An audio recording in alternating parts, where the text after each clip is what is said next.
unpacking today's headlines. This is Souls and Liberty in Depth.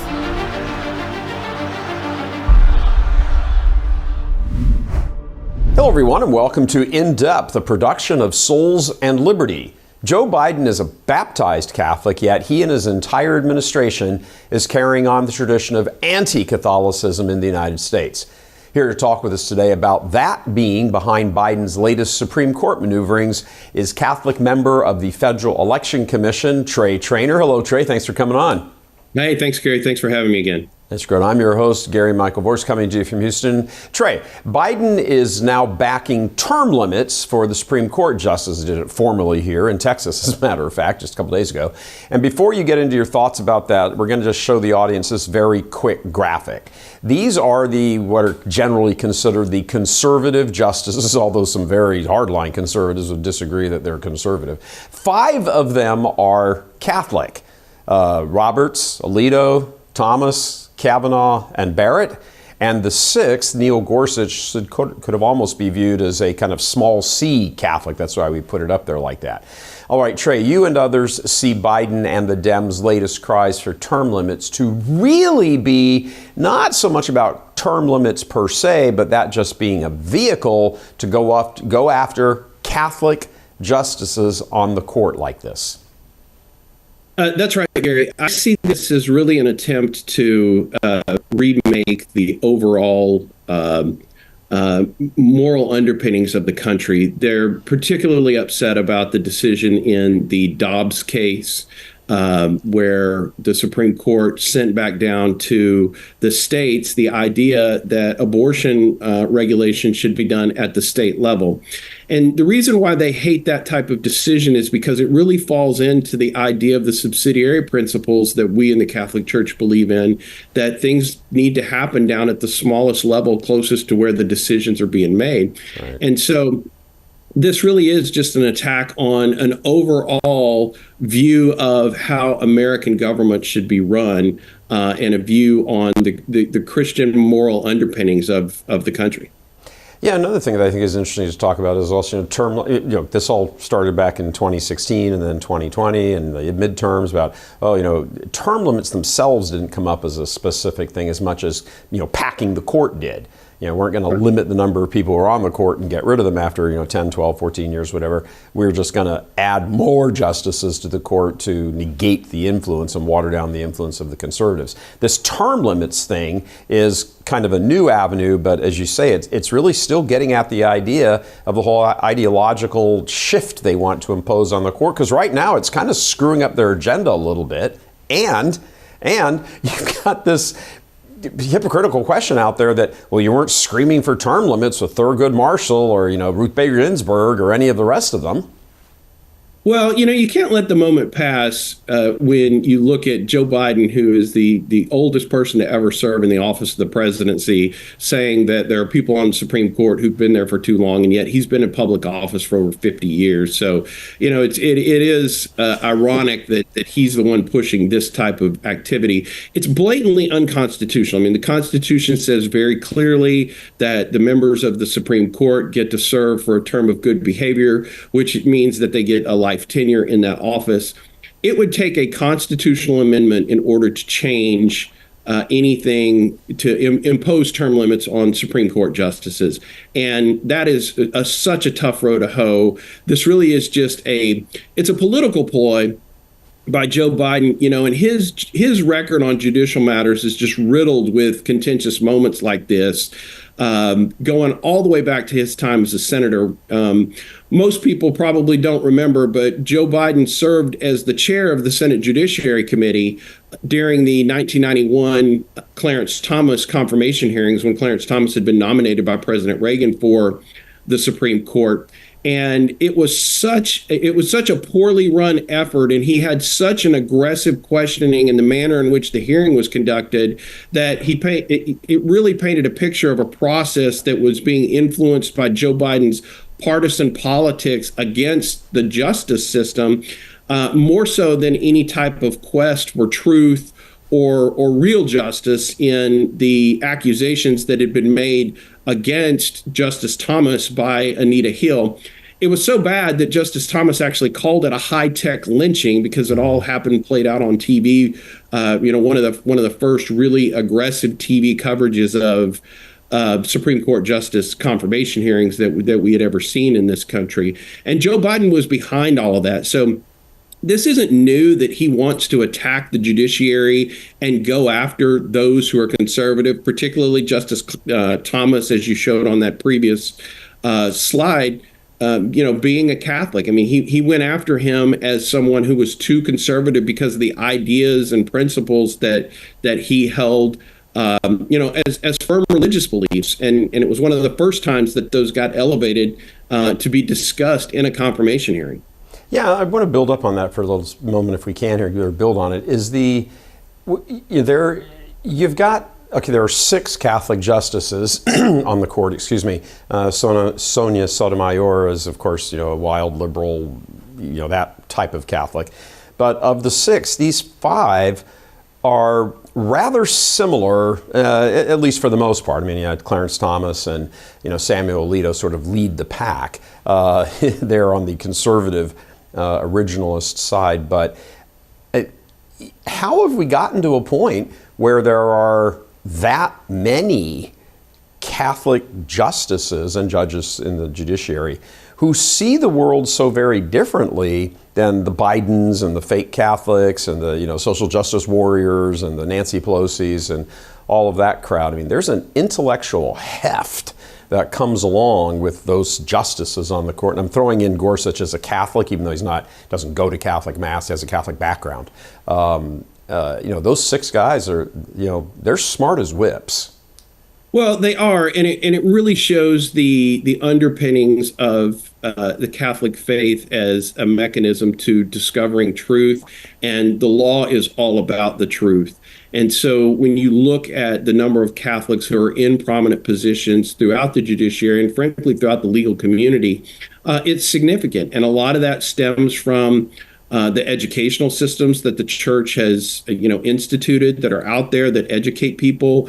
And while they're not great as they once were, but they still have all of the foundational basis in truth to educate people and allow people to strive for the truth. And once you start striving for the truth, you really start to achieve great things. And I think that's why you see this high level of intellect among these Catholics on the court, is because, it's clear that they're not only seeking truth in their professional endeavors, they're seeking truth in their personal endeavors, in their faith journeys, they're seeking truth.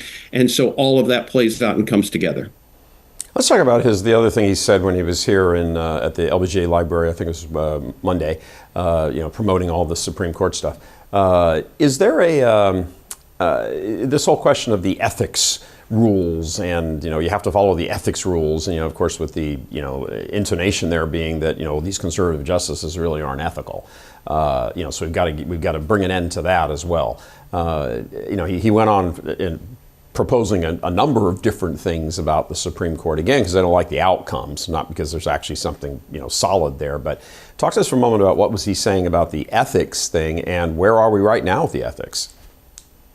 Well, the idea that you need to put in ethical guidelines for members of the Supreme Court, for me, again, is just something that's it's an overreach and a breach of the separation of powers in the constitutional system. Asking Congress to put in place ethical standards. The ethical standards are written out right there in the Constitution, that those members of the Supreme Court get to serve for a term of good behavior. And if somebody doesn't like what they've done, there's a mechanism to rectify that through the impeachment process. And so if a member of Congress decides that they don't like some activity that a member of the Supreme Court has engaged in, they can file articles of impeachment, and they can pass them through the House, they can have a trial in the Senate. And it's not unheard of to have a member of the judiciary be impeached. And that's the mechanism that exists. So all of this talk about there being ethical problems on the Supreme Court, nobody can actually point to one ruling or idea that's been put forth by any justice, Republican or Democrat, liberal or conservative, that shows that they have somehow made an unethical decision. And, everything that they've done has been squarely based in what the law is and an interpretation of what the law is as they're charged with doing in that office.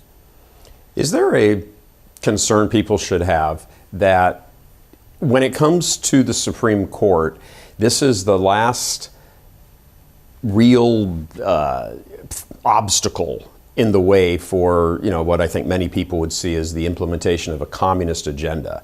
And they've never sort of had the full trifecta that has had any sustainability to it. Complete control of Congress, the legislative branch and the judiciary and the executive branch. And even when they have, it's been 2 years and then they lose the House or whatever. So they're really playing for 2 years from now, and with the assumption that somehow they get Kamala in there, flip the Senate in 2 years, and then go crazy, implementing the full thing. So 2024 is, massively important, but they've got an eye to 2026, and the Supreme Court is firmly, squarely in their targets. Well, the Supreme Court is definitely in their target, and at the end of the day, the Supreme Court shows that the founding fathers were brilliant when they created the separation of powers and put in place these three different branches of government, and having the judiciary be a check on both the executive and the legislative branch. At the end of the day, you're right that as progressives have moved forward with an agenda to move the country to the left and away from the founding principles, they've always run into the obstacle of the Supreme Court. You alluded to this earlier. FDR, when he was trying to implement the New Deal, ran into this problem.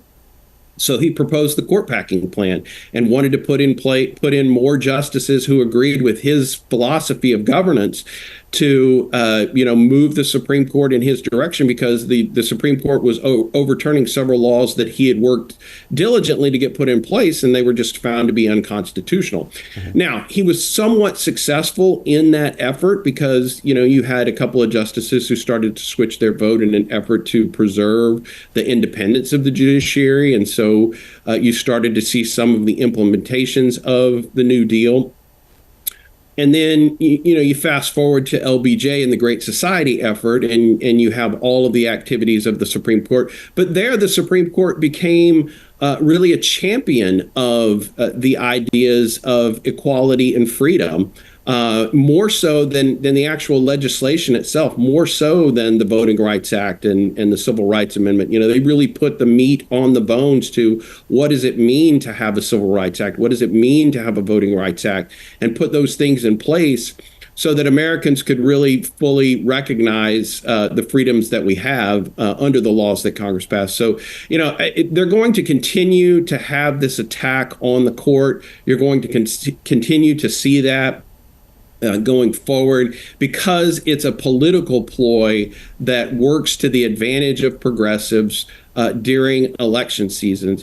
It's amazing to me that the polling right now shows that, Americans in general support term limits for Supreme Court justices. And asked in a vacuum, do you support term limits for any government office? I would say absolutely yes, I would say that. Because most Americans believe in small government, and they want smaller government, and they want a constant turnover of people who understand, kitchen table issues in governance positions. But at the end of the day, it really is not something that works well with the Supreme Court to have limitations in place. And asking that kind of question in a vacuum and then touting it as if, some 80% of the country is supportive of term limits without any context of what term limits means, whether or not they actually support the adjustment of the Constitution, really is disingenuous to put out that type of information. Yeah, it's also, it's very amusing that, you don't hear Nancy Pelosi and Chuck Schumer and, all the rest of them going about term limits for Congress. I mean, those people have served on Capitol Hill much longer than practically, I'm pretty sure, every justice. Joe Biden certainly has. Joe Biden has served longer, as you pointed out, than any one of those Supreme Court justices is there now, conservative or liberal. And again, you don't hear Congress saying, oh, let's put term limits on ourselves. That would screw up their entire insider trading deal if they did that. Let me ask you just from a sort of straight up thing on the term limits question. Aside from the fact that it's at the moment it's unconstitutional, you'd have to go through the whole giant, rolling a boulder up the hill process to get a constitutional amendment to change that. Just on a practical level, argue against them. Why shouldn't there be term limits on Supreme Court justices? Well, I'll tell you on a practical level, the difficulty with which it takes to get a Supreme Court justice nominated and confirmed would make it extremely difficult if you had term limits in place. One, you would have this constant sea of turmoil in the United States Senate over who the next Supreme Court justice was going to be, because you're still going to have to go through that process of, the Senate being conferred with and getting their approval on who those justices are going to be. So you put in that practical step of just eating up the legislative clock. It cuts into the legislative process over on the Senate side. On the executive branch side, trying to find actual individuals to fill those roles. While it's very prestigious to be a member of the Supreme Court, it's also very much a hit against the kind of the professional interest of those individuals if they were only going to go do it for a few years and then be off of the court. That people aren't going to subject themselves to that type of scrutiny and then decide, okay, well, in 4 years or 5 years or 8 years or 10 years, I'm going to be off the court and I have to go back out into the legal community and practice law and go be in front of judges who I may have disagreed with and issued opinions against. It would be very difficult for the executive branch to find those individuals who are willing to do that. And I'll tell you, just from the standpoint of how things work in Washington, D.C., I'd use myself as an example. I mean, the Federal Election Commission has term limits in place. You're only allowed to serve 6 years as a member of the Federal Election Commission, and you're only allowed to serve one term. In fact, my term has already expired, and yet because the executive branch cannot find someone to put in place to replace me, I'm held over in that particular office. And I have colleagues who've now been on the commission, for decades, who have not been replaced, even though the statute very clearly says you can have a 6-year term and you can only serve once. So if you can't do it for something as basic as the Federal Election Commission dealing with one issue, campaign finance, how difficult is it going to be to find somebody to do the constant replacing that would be needed at the Supreme Court level on multiple issues, touching on every aspect of the law in our country? Building on that, Trey, can you imagine a nightmare scenario of not only term limits, but also packing the court? So let's add another 9 justices or 10 justices and do term limits. I mean, it would be a constant, nonstop. You'd have to develop an entire department just to do that. Well, you would. And ultimately, that's the political goal of the progressives, is to create what is effectively a second legislative body. That would be the real rub in the separation of powers, is if you put a large number of people on the court saying that they now have the power to determine what the law means. So you'll have one body that's drafting the laws and passing them. You'll have another that's just another body. And frankly, when it becomes that large with 9, 10 justices, it becomes a deliberative body at that point, and one where they're jockeying between each other on how to, quote, interpret the law. And really, at that point, it's not interpreting the law. It really is just a matter of vote counting of who has the most votes to go in the majority. Yeah, I mean, there's no real opportunity. The question of term limits, certainly in Biden's remaining, weeks.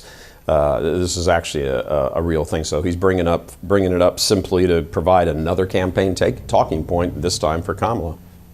It really is. It really is a campaign talking point, and has been a campaign talking point for the left going back all the way to in the 1930s, as we mentioned earlier, where they focus on the fact that the judiciary throws up a roadblock, and that's how they want to term it, is that the judiciary throws up a roadblock, and it's not really the judiciary that's throwing up the roadblock. It's the founding principles of the country. It's the underlying.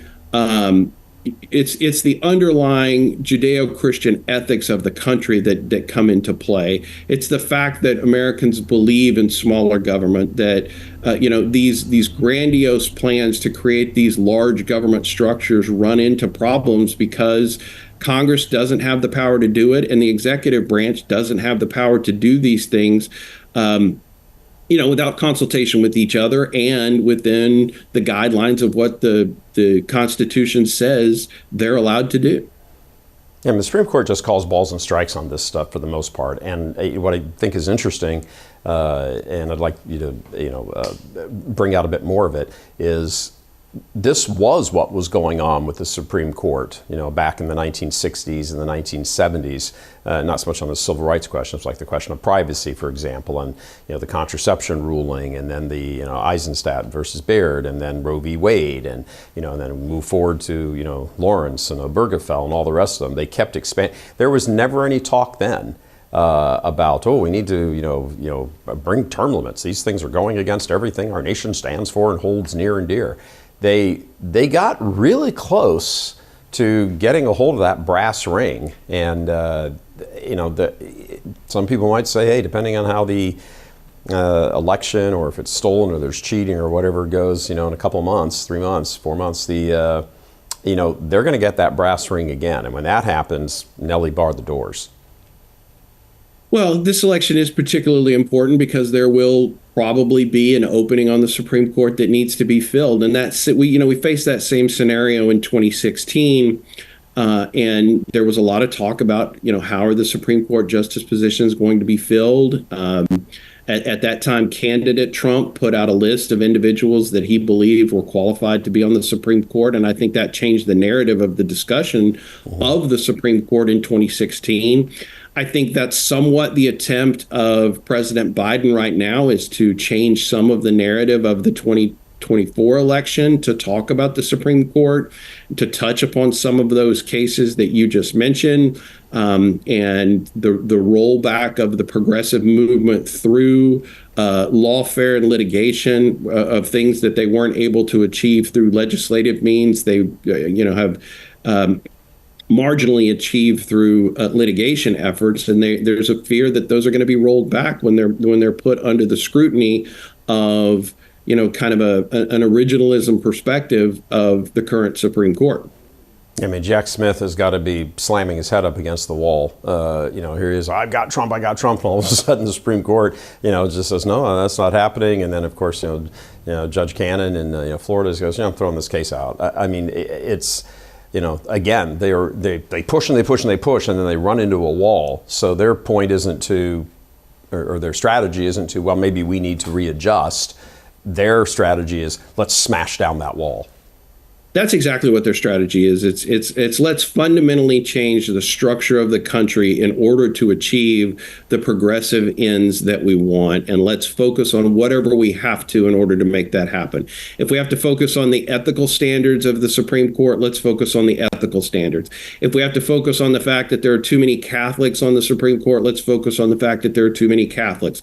You think back to 2017 when Senator Dianne Feinstein, at the confirmation hearing of current Justice Amy Coney Barrett, her faith was attacked when Senator Feinstein said that the dogma lives loudly within you. I mean, that was a blatant attack on her Catholicism, unwarranted for any reason. And more importantly, she had given no indication that she was going to view anything that was handled in her job as a judge through the lens of being purely a Catholic. I mean, she had made it very clear that she was viewing it through the eyes of the law and what the Constitution said. The reason that it worked for Senator Dianne Feinstein was because it's okay to attack Catholics.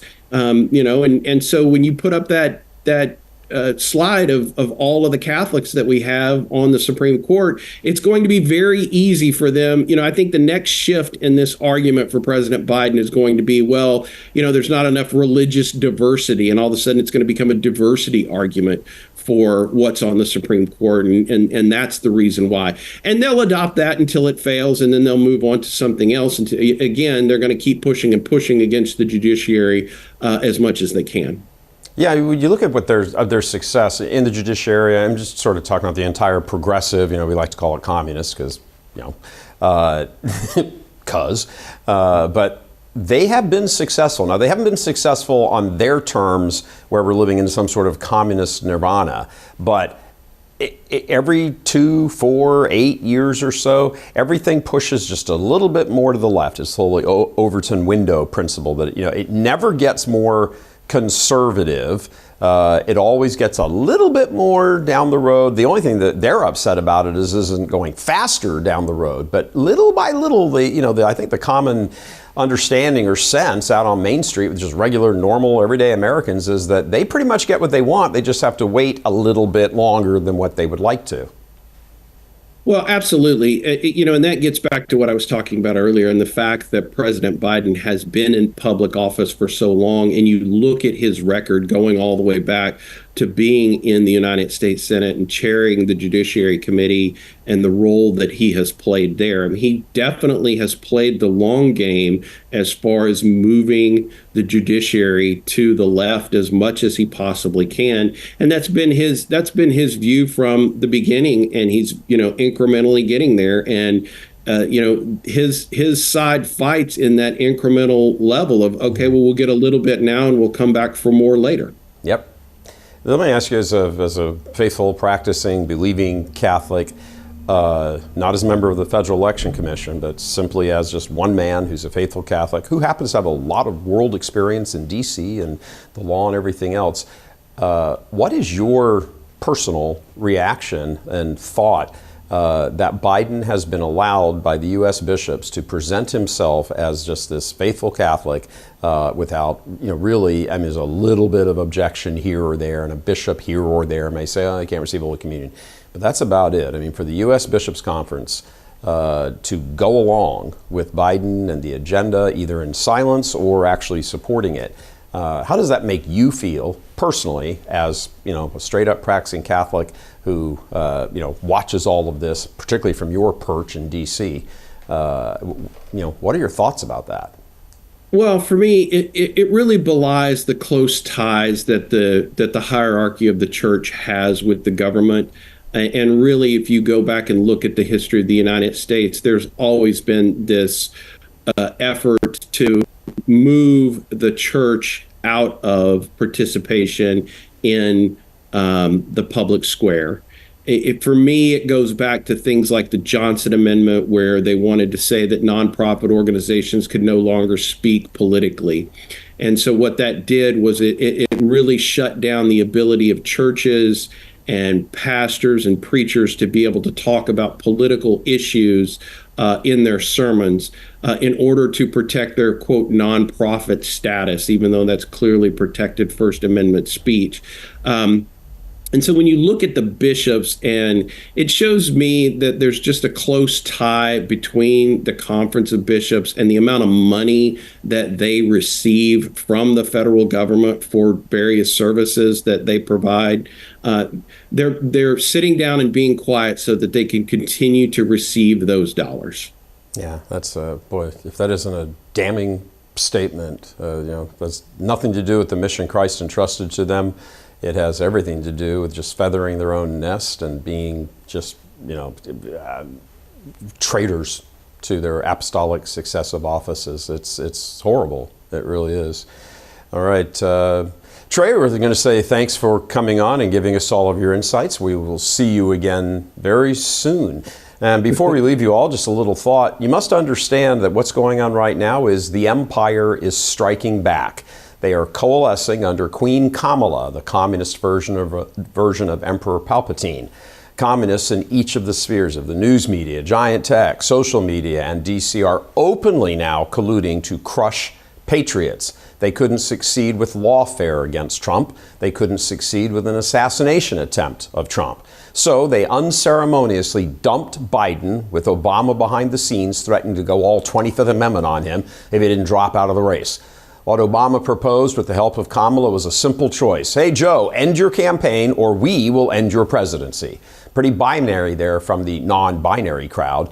Queen Kamala was always plan B. It's just been accelerated now since Biden was getting crushed. But swapping out and changing the clowns, well, that doesn't change the circus. It's not really about her. It's about the vision of a communist America backed by enormous numbers of citizens, and we might add non-citizens as well, brought here by her and who will be standing come election day to be, let's say, activated. Part of that communist vision includes the all-out propaganda war by the media you're seeing right now, lying for Kamala and about Trump. And that includes censoring anything good about Trump. And once the actual vote casting begins, of course, they're going to cheat. Of course they will. Remember, they kill children by the millions, tens of millions, and support the sexualization of the ones who escape abortion. By that standard, stealing elections is pretty much nothing more than a hobby. The gigantic makeover Queen Kamala is undergoing by her party and the entire communist apparatus supporting her is truly a spectacle to behold. In a matter of just 48 hours, she has gone from the most unpopular Democrat in office to the savior of the land, the Queen. And of course, now come all the polls with all their psyching you up in the moment to make you forget the past as the communists plan for the future. This doesn't end well. Trump wins and there will be riots unseen before in America. She is declared the winner, and that hammer in the hammer and sickle drops on patriots. America will crown a communist queen. America survives under Trump or dies under Queen Kamala. And that's pretty binary as it gets right there. Just ask Obama. That's all for today. Until tomorrow, God love you. I'm Gary Michael Voris.